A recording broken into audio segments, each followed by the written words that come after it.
আর কয়েকদিনের মধ্যেই দক্ষিণবঙ্গ জুড়ে বাড়তে চলেছে তীব্র গরম। আলিপুর আবহাওয়া দপ্তর সূত্রে জানা গেছে, জেলায় কয়েকদিনের মধ্যে তাপমাত্রা পৌঁছাতে পারে 38 ডিগ্রি সেলসিয়াসে।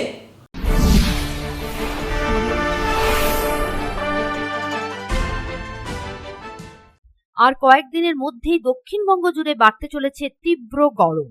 শীত শেষে বসন্তের আগমন, প্রকৃতির রঙ্গশালায় এটাই স্বাভাবিক। শীত যখন বিদায় নেয় ঠিক তখনই বসন্তের আগমন ঘটে। হালকা শীতের আমেজ অনুভূত হয় সকাল সন্ধ্যায়, থাকে বসন্তের হাওয়া। তবে আগামীকাল অর্থাৎ শুক্রবার থেকেই বেশ গরম অনুভূত হবে, এমনটিই জানা গেছে আবহাওয়া দপ্তর সূত্রে। আলিপুর আবহাওয়া দপ্তর সূত্রে জানা গেছে, এবার বসন্তেই অনুভূত হবে তীব্র দহন জ্বালা। শুক্রবার থেকে ঊর্ধ্বমুখী হবে পারদ। মঙ্গলবারের মধ্যে তাপমাত্রা 34 থেকে 35 ডিগ্রি ছুঁতে পারে বলে আবহাওয়া দপ্তরের অনুমান।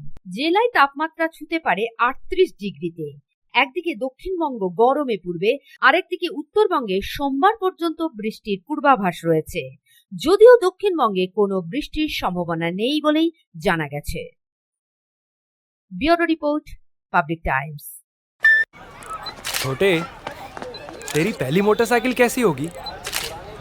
मुझे तो ऐसी चाहिए जो ज्यादा चले और लंबी टिके। तो तैयार हो जा छोटे।